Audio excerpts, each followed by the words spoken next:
Hey YouTube, it's Victoria. Welcome to my Soul Sanghwar. Today I thought I'd bring you guys a video on, Hagwon 101. Basically what you need to know about Hagwons and especially what you need to know going into applying to a Hagwon. So if you guys don't know what a Hagwon is, it is a private academy that teaches, anything from English to math to science to music that are all over Korea. They're basically little private academies that parents send their kids straight to after school because I don't know, Korean parents seem a little crazy to me. They'll have their kids go into like 5 different Hagwons like within maybe even a day, and it's just to like make sure that their kid is like the best of the best, and they can go and brag about them to their girlfriends. But if that works for them, that works for them. But I'm glad I wasn't forced to do as much as these kids in Korea are at such a young age.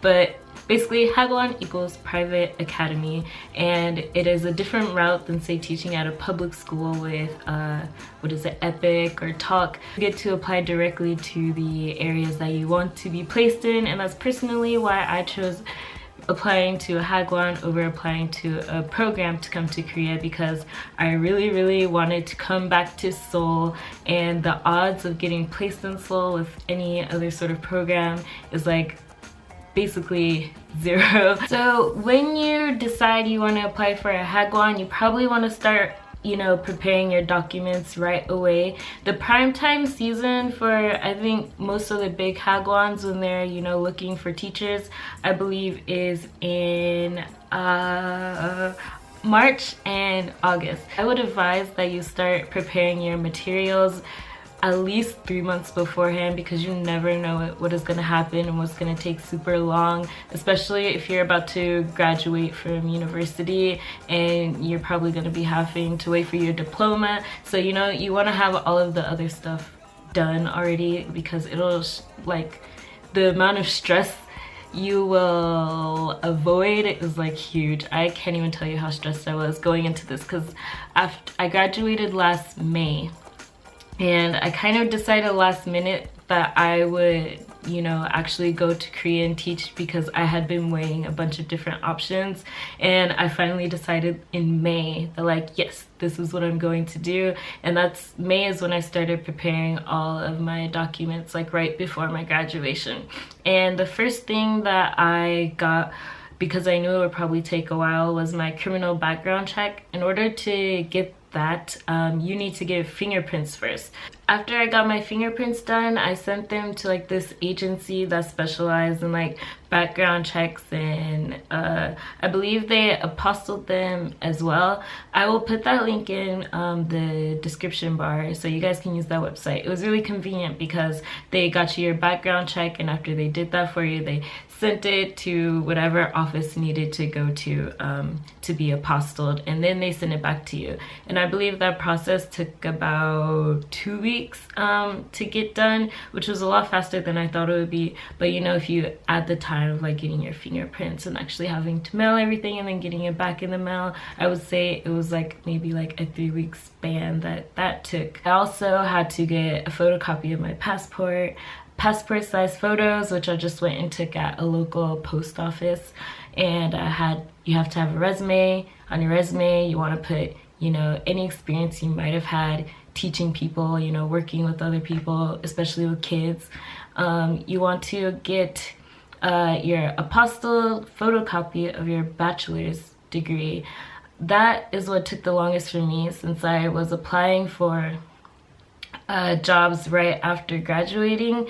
I had to wait to get my diploma, and it didn't come until 2 to 3 months after I graduated. I didn't expect it to take that long, and that was the one thing that like kept me from getting the jobs at the time that I wanted, because I was waiting for my diploma. And then once you get your photocopy of your diploma, you have to send it to get apostilled.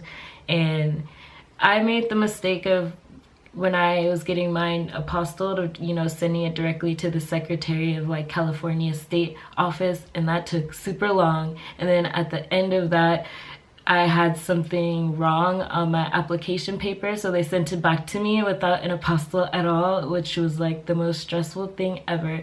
So I ended up using a, what do you call it, like a little business that speeds up the process and does everything for you, and that only took like 3 or 4 days. And I was like, what? I should have done this in the very beginning. So I'll also put that website in the description. It's mainly for people who live in California or like LA area, so if you are from there, maybe that website will help you. Also, some people say you need like a Tefl certificate, and probably for programs it's a requirement, but when I was applying for Hagwons, it wasn't really seen as a requirement anywhere.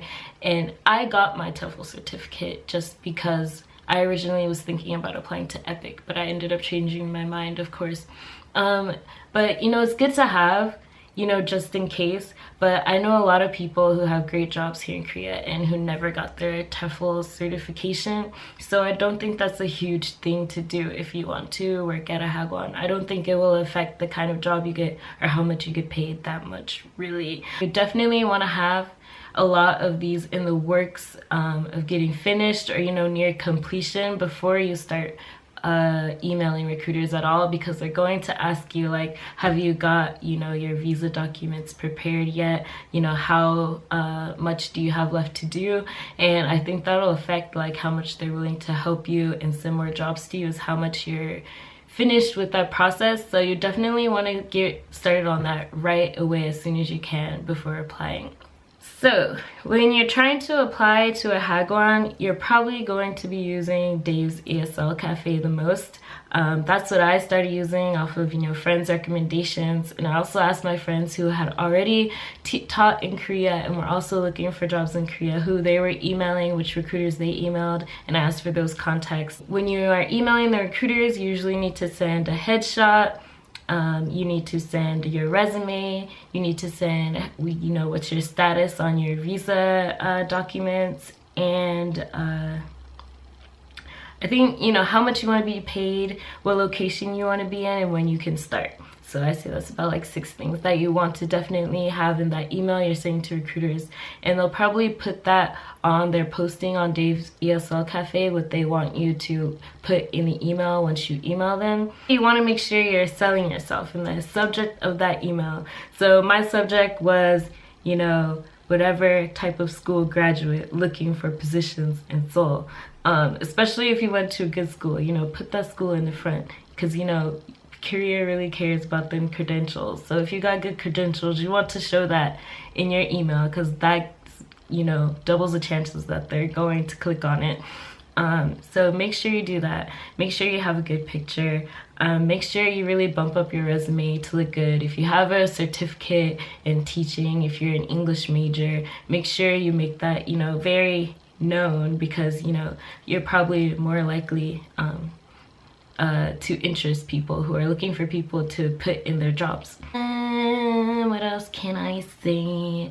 There will be a lot of recruiters who will try to convince you to like go somewhere outside of the location you want, especially if you're aiming for Seoul. They'll try and tell you, oh, there's this great place that's, you know, an hour outside of Seoul, and, you know, it's a really easy, you know, train ride into Seoul. But like, I have met a lot of people who like ended up going for those kind of jobs, and they were like, they ended up not being very satisfied with like how far they were from Seoul, and how, because like if you want to like go out at night and, you know, hang out with friends and they're like in Seoul, it's like really not that convenient if you're outside of Seoul. If you don't want to work with like really young kids, say that. If you don't want to work with like older kids, like say that, because that'll really affect the type of jobs they are sending you to, you know, ask if you want interviews or not. And I would say that I was sent about maybe 5 jobs that I could interview for, and I ended up picking the first one that I had an interview for. And I kind of wish I didn't do that. I wish I weighed my options a little bit more, but there wasn't really much open at the time I was applying, because I kept having to like push back my start date because I was waiting for my diploma. When it comes to benefits of Hagwons, I would say it's kind of similar to Epic or Topic, or not Topic, what am I saying, or Talk. I don't know how much vacation days they get though, but with the Hagwon, usually it's 10 days paid vacation. I got mine during like Christmas break week, so I got the week of Christmas off. Yeah, and I got a fully furnished apartment. It's just like single housing. My flight ticket was paid for. You get some part of like your insurance covered. Mine is my Hagwon does 50%. I don't know how much people usually do. I didn't do much research on that. And of course you get your visa sponsored. I feel like those are the basics that most Hagwons provide to teachers, so you should probably be looking for those kind of benefits while you're applying if those interest you. I don't know what else I want to say about this. You know, at the end of the day, Hagwons are Hagwons. They're definitely nothing like a public school. I work from 1 p.m. to almost 10 p.m. I don't really have my days to myself. I like wake up, go to work, come home, maybe watch some show, and then go to sleep. Except for on Wednesdays that I have off early, which thank God, because I don't think I would be able to survive if that wasn't the case. I don't know really how public schools are to like compare it to the Hagwon experience, but I don't know. So far I feel like Hagwons are not that organized, and like every single month is different.